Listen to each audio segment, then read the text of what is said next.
Et alors notre invité, presque une thématique, Pascal Chanteur, bonjour. Bonjour à toutes et tous. Vous êtes consultant Sud Radio pour le Tour de France, ancien coureur, président de l'UNCP, l'Union nationale des cyclistes professionnels. Avec un nom comme ça, vous n'avez jamais pensé vous présenter à The Voice ?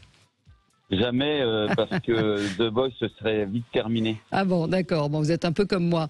On va être plus sérieux et plus grave. Je voulais vous avoir ce matin pour que vous nous expliquiez un petit peu ce qui est en train de se passer sur le Tour de France. Les coureurs ont manifesté hier leur mécontentement face à la multiplication des chutes. Ils ont mis pied à terre pendant 1 minute, 500 mètres après le départ. On voudrait comprendre. Hier, on a entendu Marc Madiot aussi qui était très en colère. Expliquez-nous un petit peu ce qui se passe cette année sur le Tour de France. Non, mais c'est pas spécialement sur le Tour de France. Et d'ailleurs, cette action de communication qu'ont pu faire les coureurs, sans que ça soit spécialement un mécontentement vis-à-vis de l'organisation Tour de France en elle-même, c'est en règle générale la sécurité, ça concerne l'ensemble du calendrier mondial. Et les coureurs, en fait, c'était un mouvement d'humeur par rapport à une prise de conscience de notre institution qui est l'UCI sur des adaptations à des règles qui doivent non pas être dans la réaction, mais plutôt dans l'anticipation. Ouais. Voilà. Et le problème, c'est que les coureurs avaient fait la remarque sur une difficulté qu'il pouvait y avoir dans le final de cette étape. J'en avais fait part, bien sûr, au commissaire, disons, au président du jury, mais la réglementation est telle qu'on ne peut pas faire bon gré, mal gré au fil des jours, et c'est ça que l'on peut reprocher. Donc on doit être capable de s'adapter parce que la voie publique a totalement évolué ces 10 dernières années, que ce soit les îlots directionnels, que ce soit les ronds-points, ouais. Et il est bien entendu que le Tour de France ne peut pas faire changer une voie publique parce que des coureurs cyclistes vont passer à cet endroit.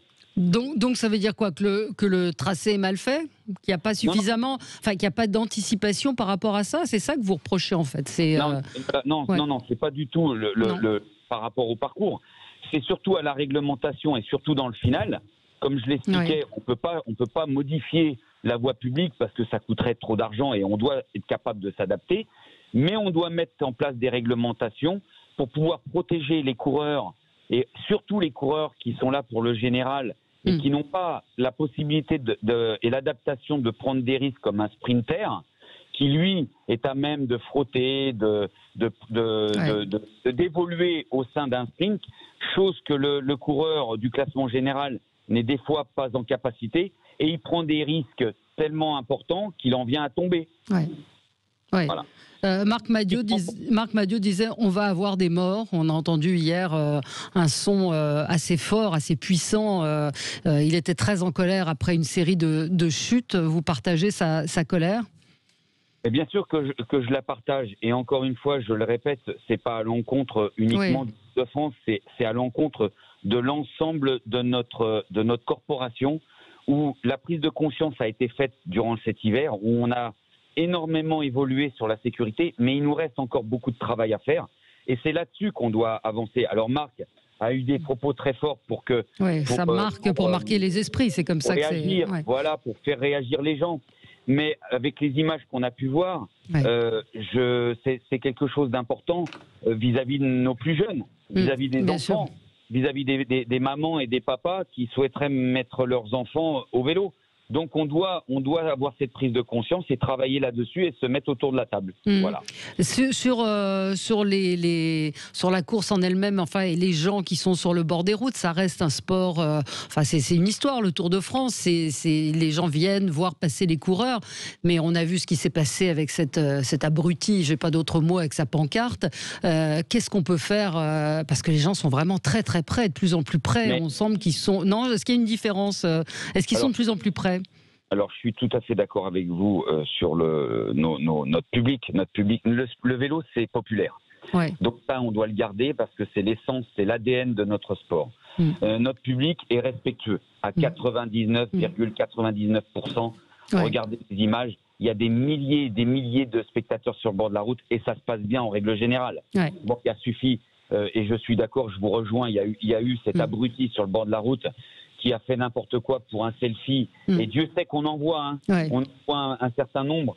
Et il n'y a pas d'accident par rapport au risque que certains peuvent prendre. Mais notre public respecte les coureurs en règle générale. S'il y a un message à passer, continuez à respecter les coureurs comme vous le faites.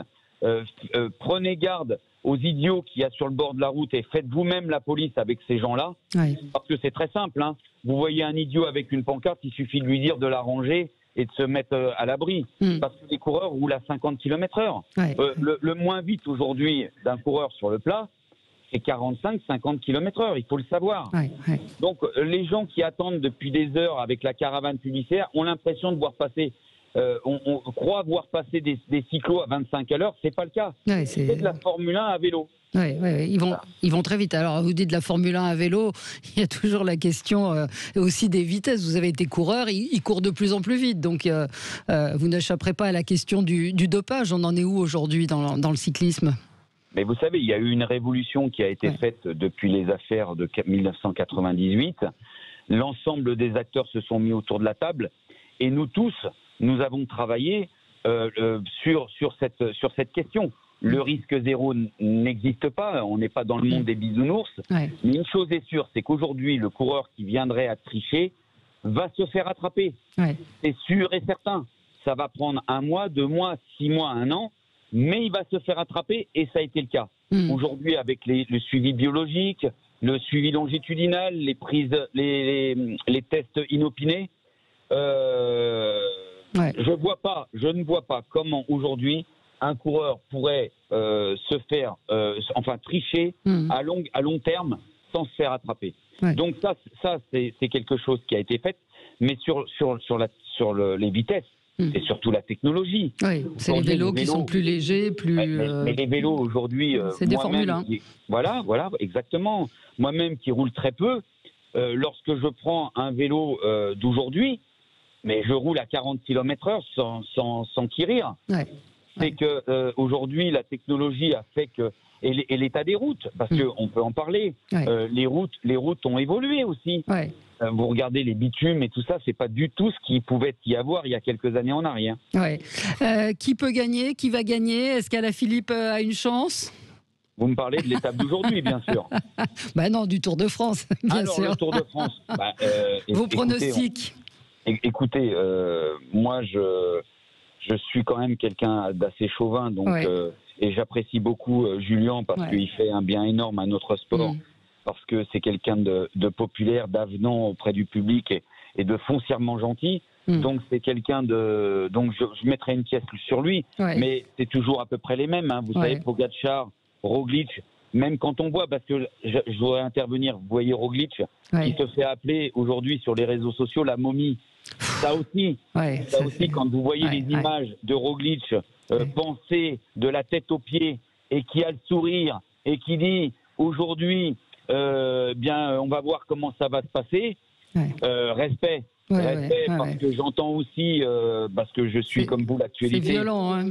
Mais bien sûr, et puis quand je suis l'actualité du sport en général, et qu'on me parle de fatigue parce qu'on a fait les premiers tours de la Coupe d'Europe, ça me fait quand même un peu doucement rire quand même, parce que quand je vois des Froome avec des hématomes, quand je vois un Marc Hirschi avec une acromioclaviculaire, quand je vois des coureurs avec 16 points de suture comme Pierre-Luc Périchon au mollet, et qui sont au départ pour faire 200 km d'étape. La fatigue, c'est pas... non, ça reste des athlètes hors pair. Juste un dernier mot, Mathieu Van Der Poel, vous avez eu une émotion quand il a eu le maillot jaune ? Bien sûr, parce que Mathieu, lorsqu'il a gagné, on ne peut s'empêcher de penser à son grand-père Raymond, dit Poupou, nom commun français d'aujourd'hui.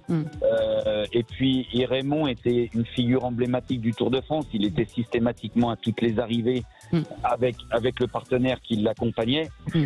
Et Raymond était quelqu'un de très regardant sur le cyclisme actuel. Et avait une analyse très pertinente. Donc, j'ai pensé immédiatement à ce regard malicieux, parce que Raymond avait ce regard malicieux, et je sais qu'il l'a soutenu de là-haut. Bon, bah écoutez, merci en tout cas d'avoir été avec nous, Pascal Chanteur. On vous retrouve évidemment sur Sud Radio. Vous êtes notre consultant sur la route du Tour. Merci à vous. On se retrouve dans un instant pour commenter l'actualité. Merci, au revoir. Merci, au revoir.